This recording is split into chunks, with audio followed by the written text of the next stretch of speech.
Auzubillahiminash-shaytanir-rajeem. Bismillahir-rahmanir-rahim. Alhamdulillahi Rabbil Alameen Ar-Rahmanir-rahim Maliki Yawmiddin Iyyaka na'budu wa iyyaka nasta'in Ihdinas siratal mustaqim Siratal ladzina an'amta 'alaihim ghayril maghdubi 'alaihim waladdallin. Ameen. Ashhadu an la ilaha illallah wahdahu la sharika lahu ashhadu anna Muhammadan Rasulullah.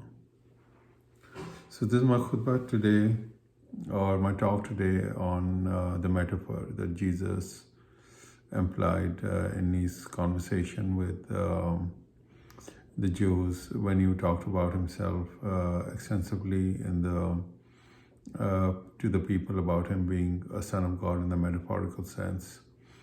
So Jesus was a prophet, and son of God was a well-known metaphor in the Bible. Adam has been called son of God in the Bible. Abraham has been called son of God in the Bible, and so forth. David has been called firstborn. So you see, there are many references to son of God in the Bible that we know has been documented there from ancient times. And Jesus also meant it in the same sense, him being son of God. When he was talking to Peter and some other disciple, he asked Peter, who do you think the Son of Man is? And Peter said that Son of Man is a Son of God, indicating that Jesus was a man and that he was born of a man, and that he was also Son of God, which was a prophet. So Jesus himself indicated that these were metaphorical terms, and he was very pleased with Peter when he said that he was son of God, because he appreciated him in that and said he was Petros, or a rock. So Jesus in his teachings referred to Son of God in the metaphorical concept. Also, when he was asked about this matter by the Jews who were about to stone him, they said that you call yourself Son of God, and he said that I say ye are gods, referring to Psalms 82, 6. Psalms 82 is a psalm in the Old Testament, in the Bible, and it talks about. I'll read it out for you up here. That God presides in the great assembly; He judges amongst the gods. How long will he judge unjustly and show partiality to the wicked? He's referring to the rabbis. Defend the weak, the poor, the fatherless, maintain the rights of the poor and oppressed. That's what he's asking them to do. Rescue the weak and needy, and drive and deliver them out of the hand of the wicked. They don't know, neither do they understand. They walk back and forth in darkness. All foundations of the earth are shaken. I said, ye are gods, while you are the sons of the Most High. So this is how God refers to a disobedient person who does not judge according to, who does not judge according to what God teaches, but judges according to his own satisfaction against the teachings of God, and God calls them gods. So when Jesus was confronted with this, he knew they were not judging him correctly, and they were calling him inappropriate things like the begotten Son of God, while he implied only the metaphor. And he said, he explained to them that these were metaphorical terms, and he said, ye are gods, because they were not judging him according to the scriptures of judging correctly, and they were misapplying words as he was saying, and they were framing him. So when he explained that these were metaphors, and he explained from an example from Psalms 82, 82, they understood that these were metaphorical terms, and they have further confronted him and said that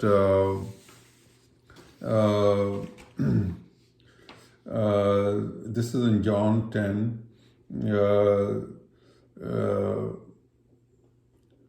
Say ye of him whom the Father has sanctified and sent into the world, thou blasphemest, because I said I am the Son of God. If I do not do the works of my Father, believe me not.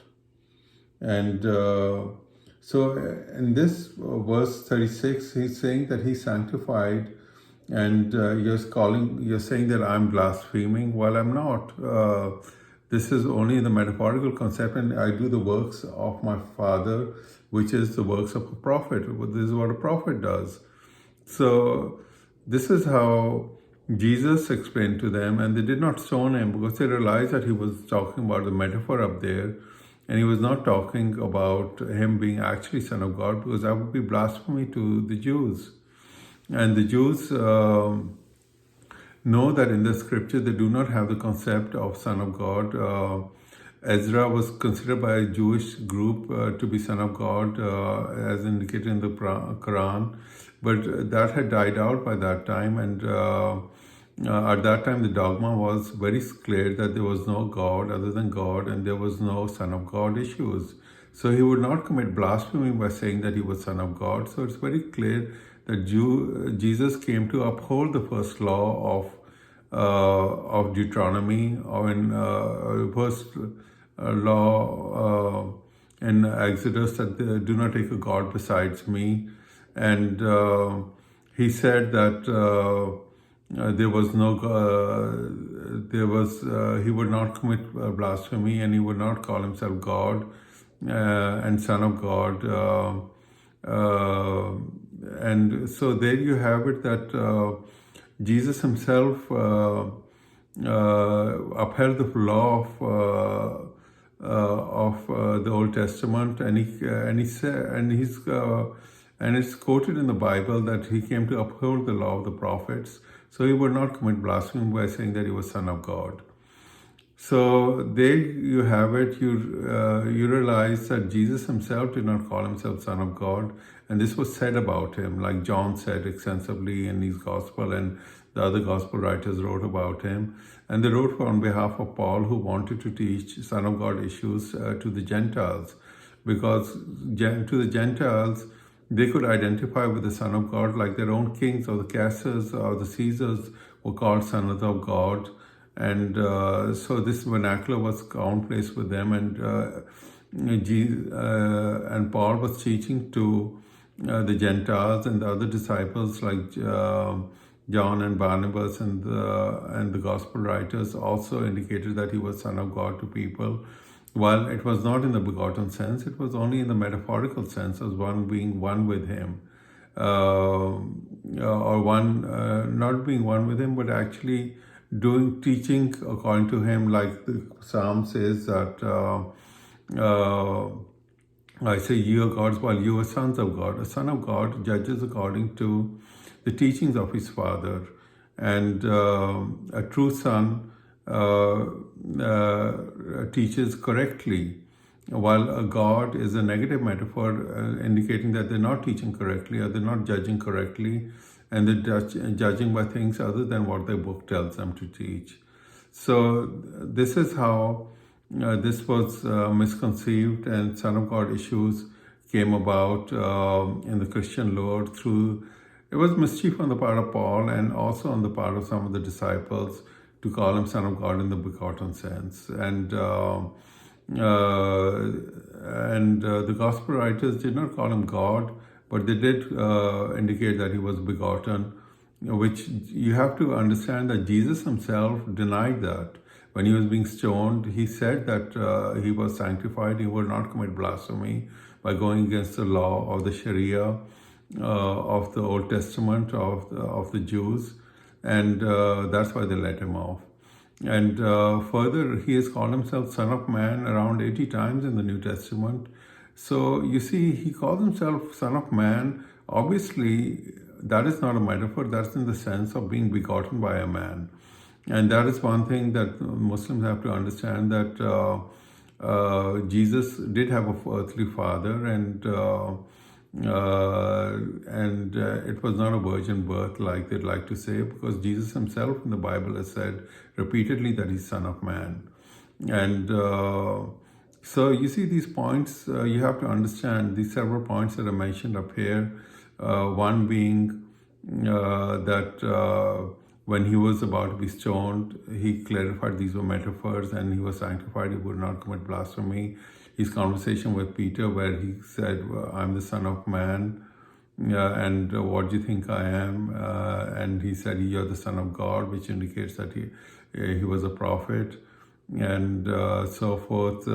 He came to uphold the law of the Old Testament, that there's no Son of God issues in the Bible of the Old Testament, and he would not, and he came to uphold the law. And the fourth matter is that he's called himself Son of Man repeatedly. So obviously, he is conceived of a man and a woman, just like Prophet Muhammad and all the prophets were. And it's very clear from the Quran as well that we are created in nature, and multiple times the Quran talks about the creation of the child, and it never says that Jesus is an exception, that he was not created from nutfa or the sperm. The Quran says that mankind has been created from the sperm, but Jesus is not made an exception, and neither is Adam made an exception. We're all created from sperm and egg, and that is the nature of us. So Jesus himself also clarified that this was from that he was created from a man and a woman. And there's a hadith from Ibn Jarir at-Tabari that Prophet Muhammad asked the people of Najran who came to meet him, the Christians who came to meet him, and he said, was Jesus not conceived like any woman conceives? And he indicated that Mary conceived him like any other woman conceives. And he also said, does not the son look like the father? So obviously he had an earthly father, and you see these things, misconceptions that came about in the Muslim world, and also there was mischief on the part of some of the disciples and Paul, where they tried to call Jesus begotten, in the sense of begotten from God, while that was not the case, as I mentioned here. So on this note, I'll stop up here, and you can look at the literature yourself, and I'll talk more extensively about the metaphor of Godhead as well, which was not mentioned in this lecture. Okay, then, Jazakallah for listening on.